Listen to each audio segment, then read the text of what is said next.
Well, hello, Dragon family, and happy Friday. Thank you for the 2-week reprieve here.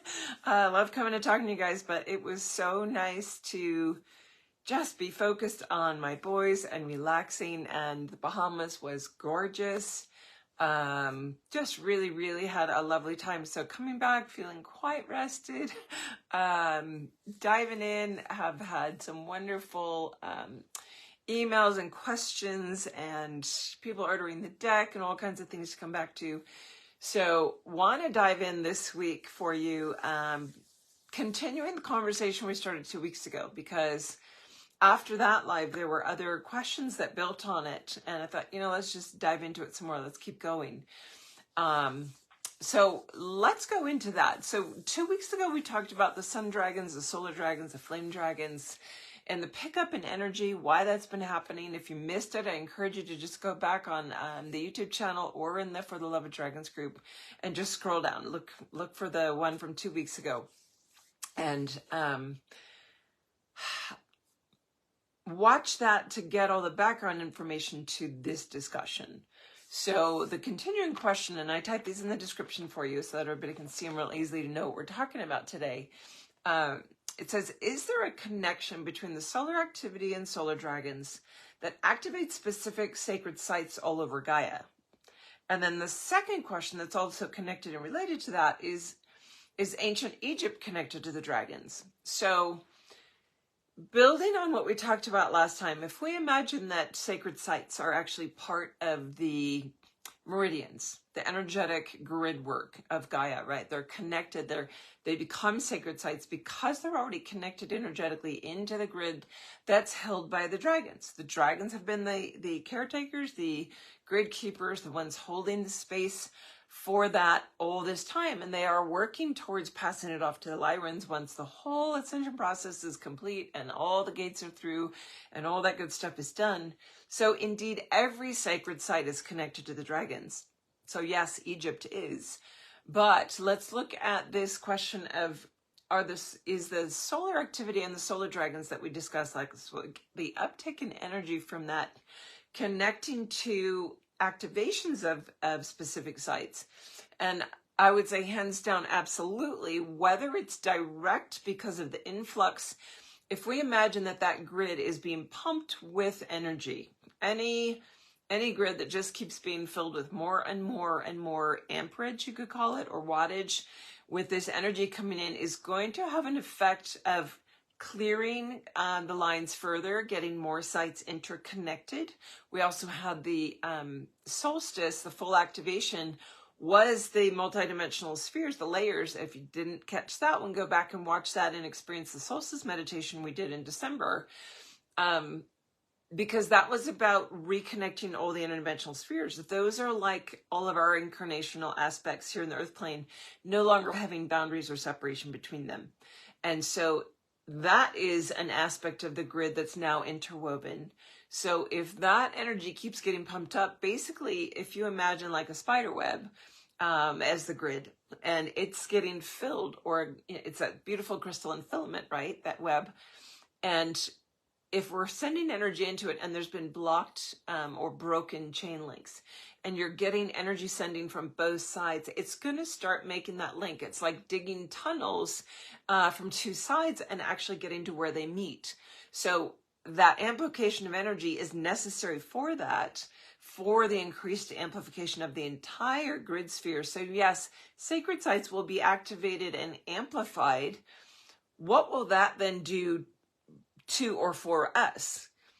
Going to those sacred sites is going to have more of an impact, but there's also going to be many light workers, especially those that are connected to Dragon, being called to revisit some sites they've been to, or to new sites that they haven't been to, because they have a role to play in being the human body conduit for that energy expansion.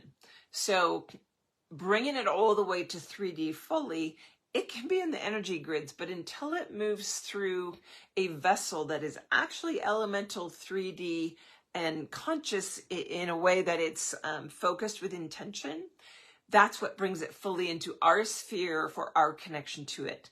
So one of those things that we always are aware of is all of the beings of light, all the incredible legions of light that we have helping us from the other dimensional planes, they're not necessarily in body. We're the ones in body. And it's a free will universe. So they want to help. They have all these tasks that they want to get done and complete. But they can't always do it until they have a vessel to work through, because there has to be boots on the ground. There has to be a vessel to work through to actually get it into this atmospheric field. So in that sense, yes, the sacred sites are already amplifying. They may be calling to you, but there will be more and more that internal heart drive and passion for many of those light workers that are in bodysuits, that are boots on the ground, to go and start activating those sites. So specific sites, I would say that there are probably many beings focusing on, and that being the solar dragons, their job is just to keep amplifying the signal.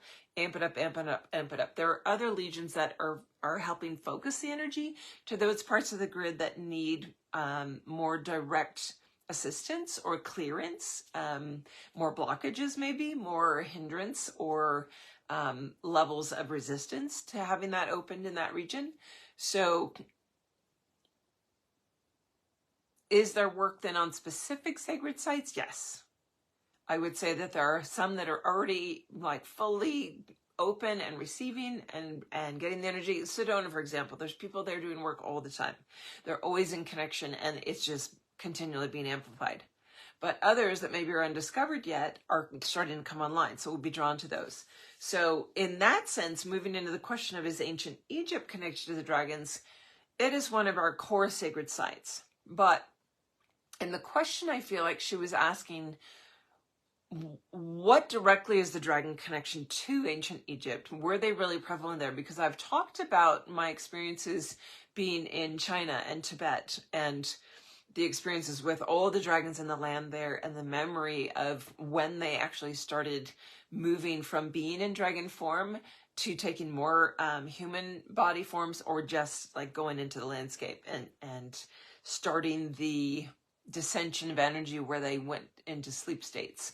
So for Egypt, I know that there were dragons around in that vicinity. It's not always been such a dry, harsh desert scene. One of the things that came to me that I shared back after my Egypt trip, but it's probably been a long time, and not many of you have probably heard that story. But when I was at Saqqara, there is a special tomb out a distance from the actual temples, and it's called the Serapeum. And that was considered, it's an underground thing that was excavated, and it's got these massive tombs. They're for some reason I'm blanking on the sarcophagi. So these huge, I feel like they were marble or granite, all carved out of one piece stone, and they were I want to say like 15 feet long, maybe longer, and about 8 feet wide. I could be wrong on that, because I'm just going from memory and standing against it and feeling that wall against my back, and what we're sensing and feeling there. So there's, I think, over 40 that have been excavated. There's probably more in the ground. The interesting thing is they've got all these walkways underneath, and they've got lights on them to see them, and they've got a couple of them that are opened, so you can get a sense of, like, here's the lid. It's this massive thing, and be very hard to move.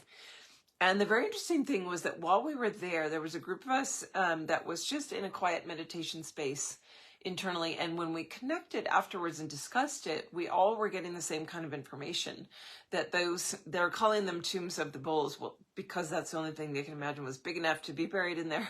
I don't know if they found any bones or created any bones, but what we were picking up is they were actually portals. And I felt like they were actually dragon eggs that were coming through. There were dragons that were coming into form and using that as a gateway portal to come into physical reality, that it was a way for them to birth into this. And so that connection to dragons was very, very strong. That memory of that experience of that. At what epoch was that in ancient Egypt? I couldn't tell you specifically. I don't even remember the dates that they've tried carbon dating these tombs to, but I do feel strongly that there were dragons coming in, mainly because of the connection that the Egyptian system has to Orion. That Orion being the last portal gateway of a higher dimensional plane that was the setup and the sort of base of operations as this planet was being formed, and that then it was like, all right, now it's go time, we can actually go down and do things on the Earth plane itself. So in that sense, it's also connected because all of the higher systems were in league with many beings. Many galactic beings were here to assist and bring their knowledge, their expertise, but the dragons were sort of the like lead council, or the ones that were the predominant grid keepers, so they had a big say in the mechanics and the physics of it all being created.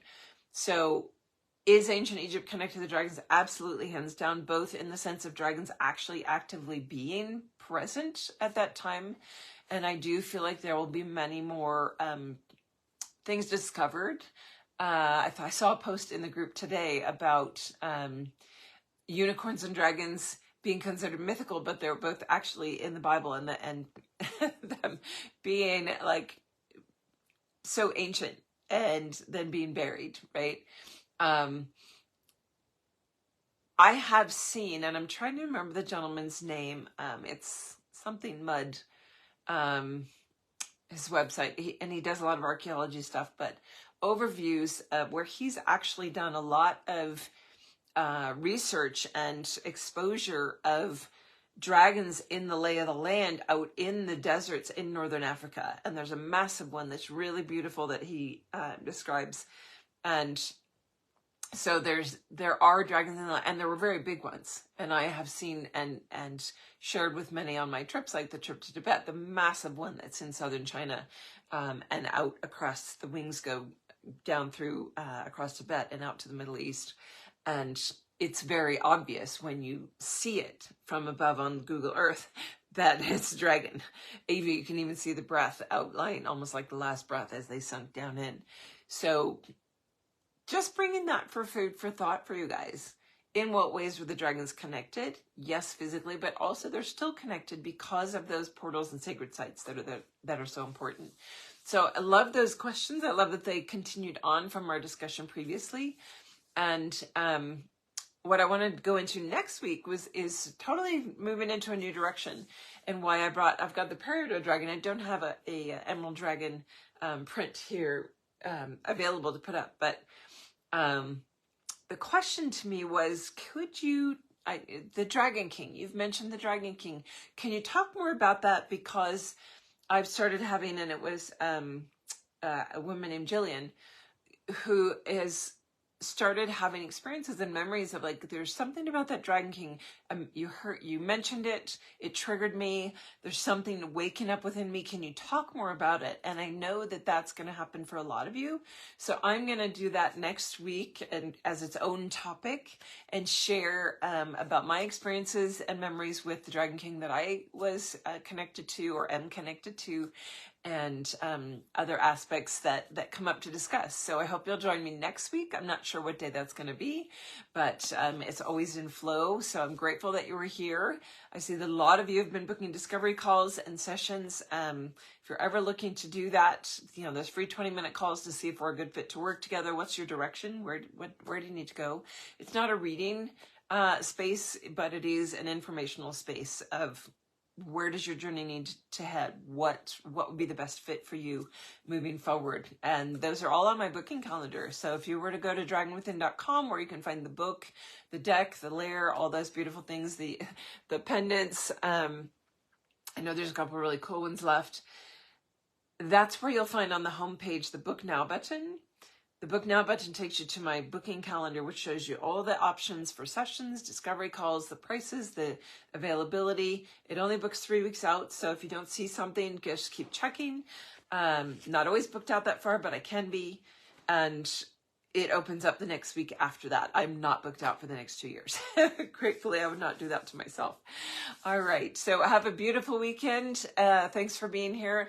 Thanks for sending the questions. I love these because everybody learns and gets triggered and things by different aspects of the discussion. So hopefully this was insightful and helpful to some more of you. We'll see you next time. Bye for now.